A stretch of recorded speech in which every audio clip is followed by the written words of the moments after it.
This in the super bantamweight division, as we see Riverside, California's Ezequiel Flores take on the undefeated fighter hailing from Los Mochis, Sinaloa, Mexico, in Alfredo Castro.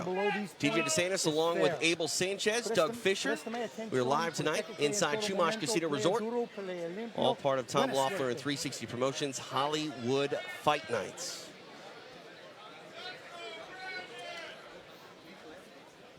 You know, when we spoke to Castro yesterday, he showed up with some sunglasses, looked like Clark Kent in disguise of a Superman, didn't he? Yeah, he does have a very meek, understated look, at least outside of the ring. This will be my first time ever seeing this young man in action. I couldn't find anything, you know, on YouTube of any previous fights, so we're going to learn real soon what his boxing identity is. I believe he told us, we asked him, like, who are some of the fighters that he grew up watching and that he really admired, and one of the names was Oscar De La Hoya, and he said that his fighting style was kind of like that. We'll see. Ezequiel Flores in the black with gold lettering on the belt line. In the black with gold trim is Alfredo Castro.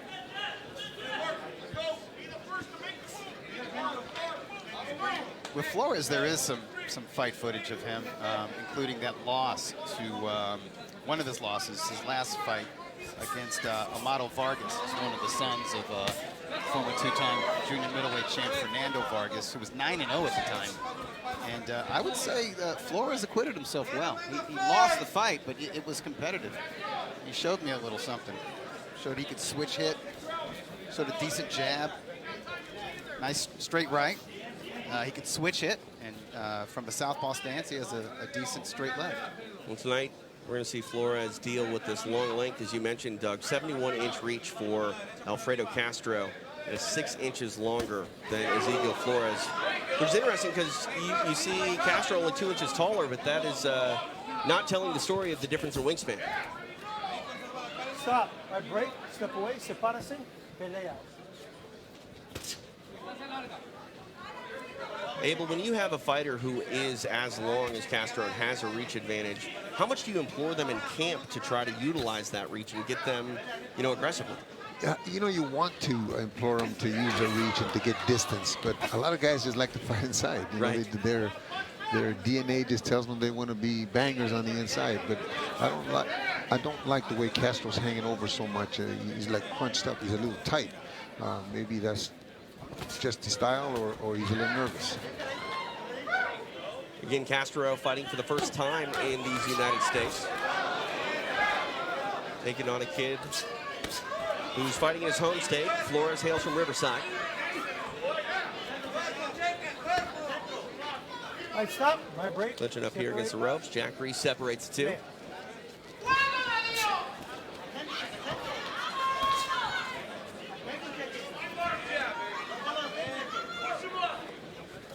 I like the pressure that Flores is putting on Castro. And I like that he's trying to rough him up inside, and disrupt the young man's rhythm, try to get in his head a little bit. They're both landing heavy shots. Stop. Nobody punch. Stop. Final 10 seconds. Get a separation.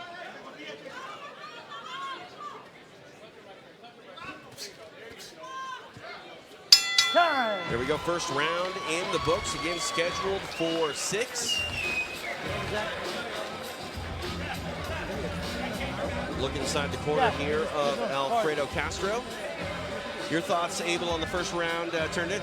I thought Flores did a great job of switching and trying to confuse the Castro. Castro's fights have all been in Sinaloa and in Mexico, so this style of Flores is very strange to him right now. I scored the round for Flores. Yes. I thought he landed the better punches. And it did seem like he flustered Castro just a little bit. No, but you want to, I'll say this though, I think that Castro's power, I can see his power, I can see his power in his punches. And if you look at this young man's face, he's getting a little marked up because he does have very heavy hands. Doug, you mentioned that round on your scorecard going to Ezequiel Flores. I mean, how much of that was attributed to his pressure, and would you like to see that keep up? That was half of it, but pressure alone is not going to win a round. You have to land punches, and Flores landed some right hands to the head and to the body. And that's what really swung in his favor. It was actually a close round. It was competitive because, as Coach just pointed out, Castro's landing shots, and you could see that in the red spots in Flores' face. Nice right hand there a moment ago Let each other by go work out. Flores. Come on.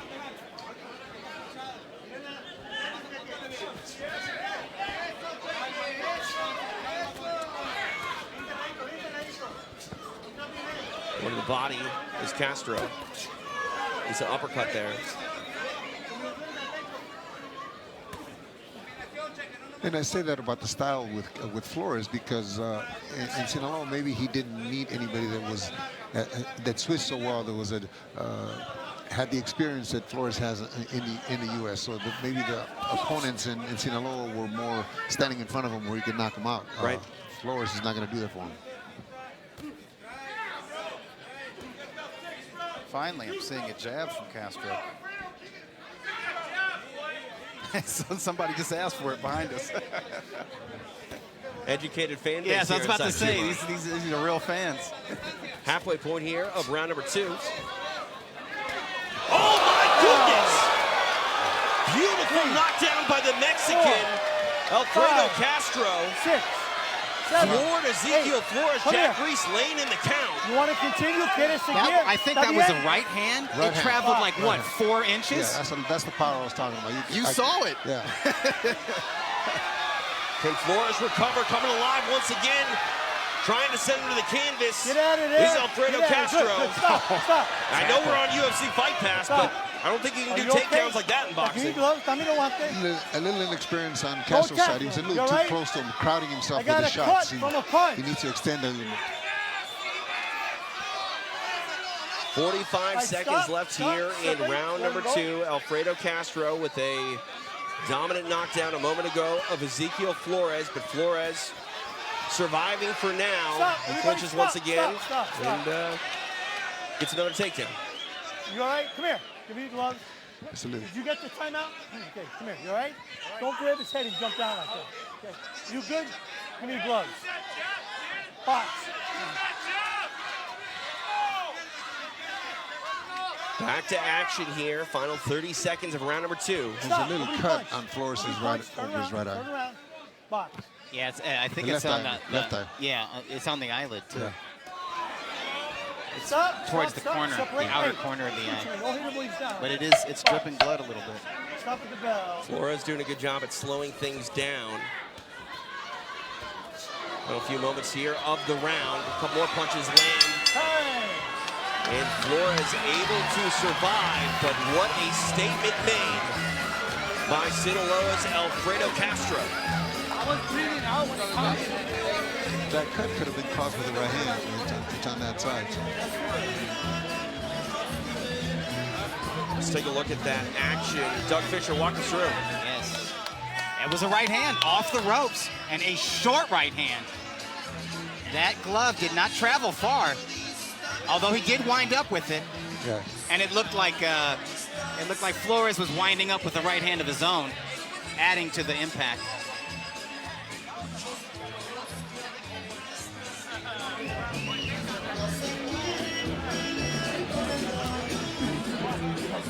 I'm getting out of here. Let's take a look at that knockdown one more time. Oh. Yeah, Flores crowding Castro against the ropes, and Castro finding the power, finding the leverage. That was beautiful. Round 3 underway. Ezequiel Flores still very much with it after being dropped hard in round number 2. We'll see what he has here in this third frame against Mexico's Alfredo Castro. It was a nice uppercut Castro landed a minute ago. Seconds ago. Doubles up on that left hand is Flores. Still very much throwing the way of Castro is Flores. For a young fighter, Castro, as awkward as he looks at times, he is mixing his punches up and down. He's mixing levels, which is very good to drop hands and to show different directions.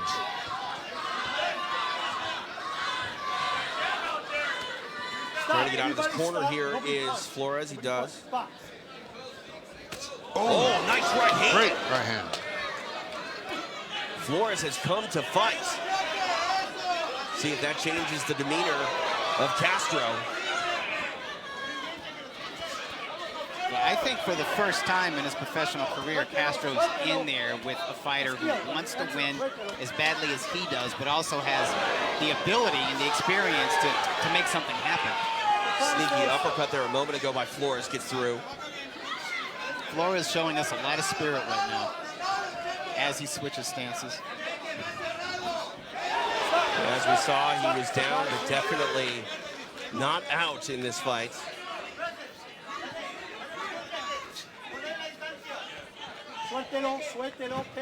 Castro's landing a real nice right hand to the body. Kind of an uppercut.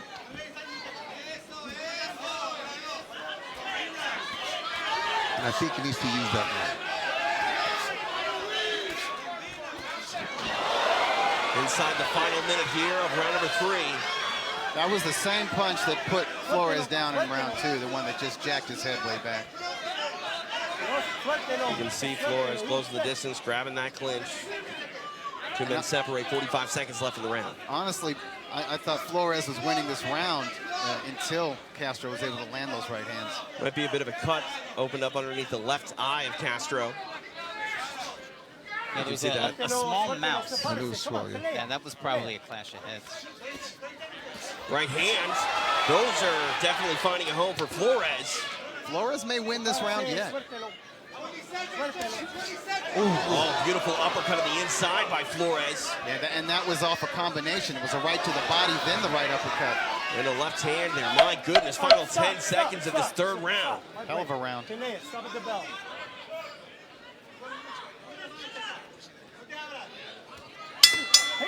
And let this fight thus far be an example of why Tom Loeffler's Hollywood Fight Nights is on UFC Fight Pass. This is what you tune in on Fight Night to see, and both of these gentlemen are giving it to us. Back and forth, but as Doug said, maybe the beginning of the round was Flores, the middle of the round was Castro, and then I think Flores came back and uppercut and a left hook. I scored the round. I scored round 3 for Flores because of right hands like we just saw him land in this replay. Castro coming back with a right hand of his own. There's that beautiful right uppercut Flores lands, but Flores is eating punches as he's landing these punches. That was probably the best punch of the fight, that short right cross on the inside landed by Castro, but Flores rages back. You love the spirit you see from Ezequiel. And so because of that second round knockdown, I've got it 2-1 in rounds for Flores, but because he suffered a knockdown in round 2, it's an even fight after 3 rounds, 28-28. You know, we talked about it. Flores on a 2-fight skid. He's, taking on an undefeated fighter from Sinaloa, Mexico, in Castro. Castro getting a much different look, though, fighting out of Mexico for the first time here in his U.S. debut. And, man, he's seeing everything that Ezequiel Flores has for him. Yeah, welcome to California. Welcome to the U.S. You're not going to get a lot of gimmies here.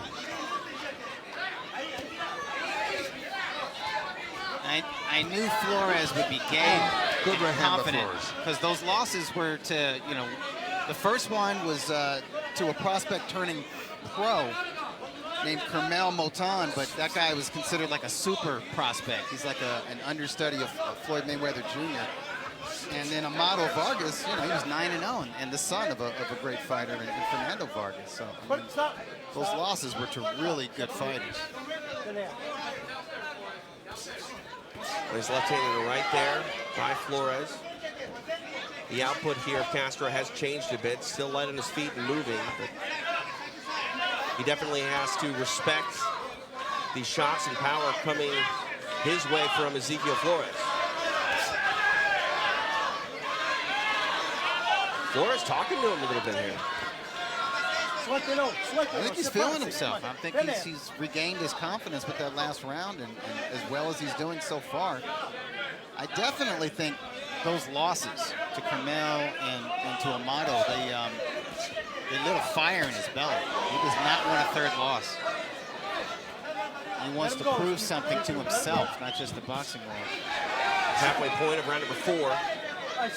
He's more active in this round, too, so he's the one pressing the fight. He's the one doing the necessary to try to win. He set the pace, and it's effective aggression. Which doesn't mean that Castro can't set up a trap and use that aggression against Flores. Right hand on the left. Nice punches getting through for Castro. Work at it. Come on, let him go. Pull your arms out. 2 minutes down, 1 to go here in round number 4.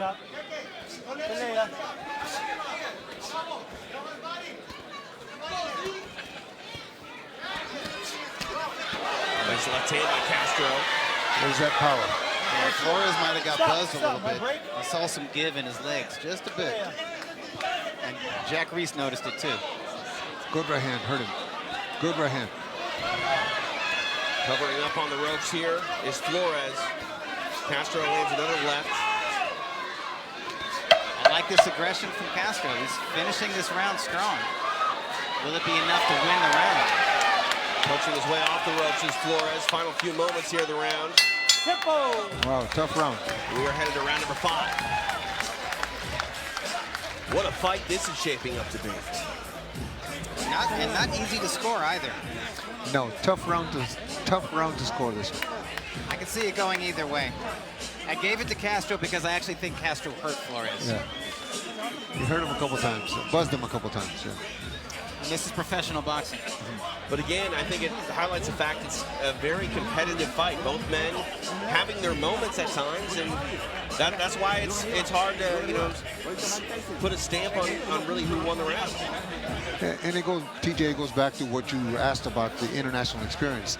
The experience of the opponents of Flores is evident here. He's got more tools to work with.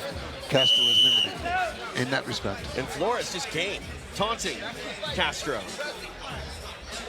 Fighting is as much mental as it is physical. And we are here in the 5th round. We'll see what happens.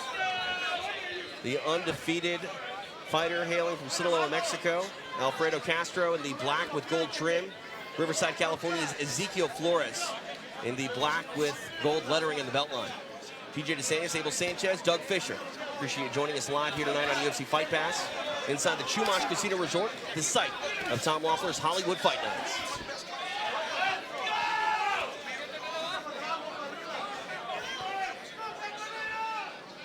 You know, if I'm in Castro's corner, I don't allow him I don't allow Flores to back me up. I have to make sure and be aggressive, be moving forward as he's leaning back. He's on his back foot and he's getting caught with shots he shouldn't be getting caught with. Right there's where he needs to be working for me. That right hand a moment ago by Flores definitely going to back you up. Now, trying to work the body is Castro.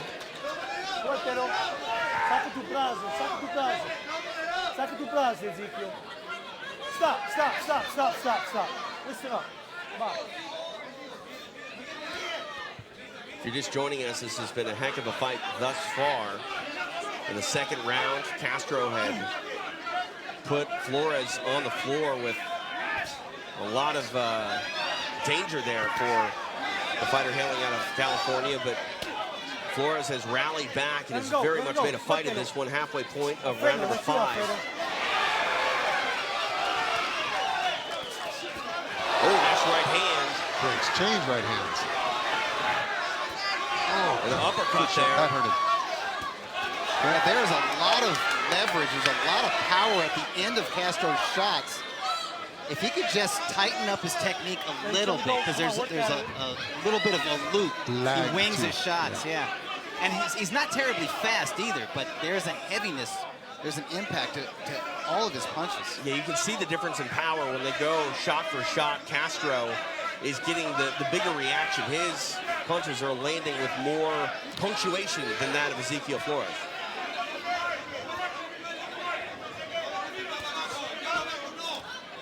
Kind of reminiscent of another UFC Fight Pass Tom Loeffler fighter, Omar Trinidad. His punches have that kind of thud also. Yeah. This is, of course, a little more polished though. Yes. Final 30 seconds here of round number 5.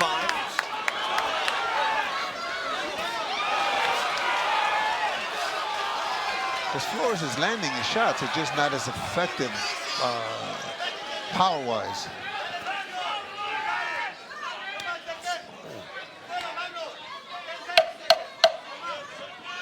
Final few moments here of round number 5. Oh, Stop punching. what a fight. Through 5 rounds, we are headed to the final round. Abel, what are you seeing? Yeah, I think Doug and I are in agreement that Castro took that round, close round. There's a man who's had success in this building, Serhii Boachuk, going to be fighting for the WBC World Super Welterweight Championship in Las Vegas, sitting ringside with Tom Loeffler. And I don't think you have to be a fighter to appreciate what we've seen in this one through 5 rounds. Guys, what do you expect here in this final round? I mean, a fight where we've seen one man planted on the floor, but he's been very game and game enough to make this a competitive fight. I think we're going to see more of the same from Flores, which is bringing the fight, applying pressure. I think we're going to see more aggression and a slightly higher punch output from Castro, if his corner told him the right thing, because I think he needs to do that. He's ahead on my own official scorecard by 2 points, but the rounds that I've scored for Castro have been very close, very competitive. Right hand, there's 2-punch combination for Flores to start this 6th round. Uppercut and a right hand again by the Californian.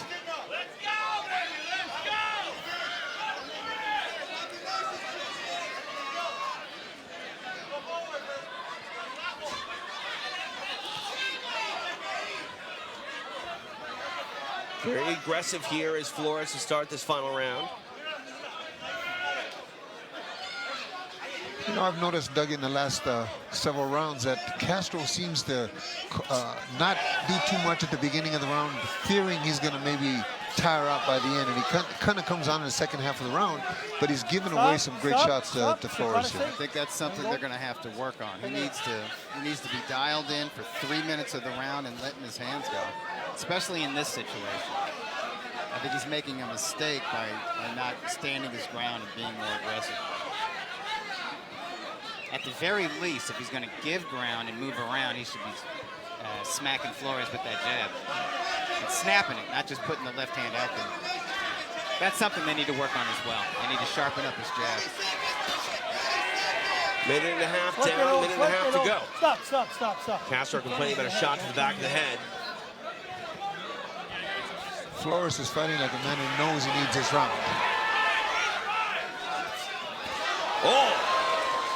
The exchange, kind of right hooks. I think that one for Flores was one of the better shots that he's landed, snapping the head back of Castro. Now entering the final minute of the fight.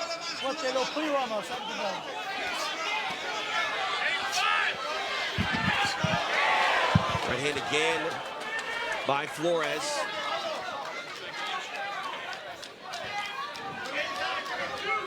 Would be a very important round. Oh my goodness! Great left hook. Great left hook. Flores in control here as we head down the stretch. The Mexican firing back. What a fight this has been. 30 seconds left to go. Jack Reese separates the two.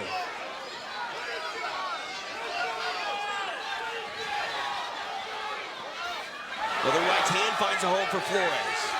Goes to the body.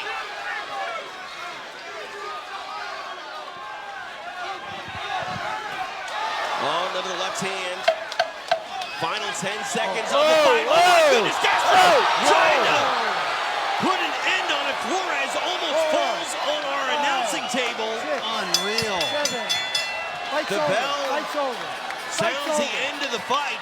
Flores was winning that round. Yes. I was just about to score it for My Flores, goodness. and he gets dropped. One of the best fights you're ever going to see in any combat sport. Hollywood Fight Nights delivering in a big way. We still got more after this. Yes. This is only the second fight of the night. You almost fell in your lap. I know. I'm just glad his head didn't hit any of the monitors. Abel Sanchez, like a superhero. You see those reactions? Cat-like. Oh my goodness. Like, yeah, swooping into the rescue. Getting back to that knockdown, how important was that for Castro? I think Castro needed it. I thought he was on his way to losing that round. And, you know, the fight was up for grabs, really. I mean, look Was that? Okay, so there was a right hand followed by another right hand as he was teetering back. Wow. That punch hurt him, and that punch took him off his feet and through the ropes. Yeah. And Castro, I mean, so committed to trying to keep that onslaught going. He follows him to the floor. We'll see if it was enough to get the job done. I mean, again, a very contentious fight, but I mean, 2 knockdowns, almost insurmountable to come back from that for Flores. Yeah, especially over 6 rounds. Yeah. You know, it could have been a draw if that knockdown hadn't happened, but it hasn't tipped the scales in Castro's favor.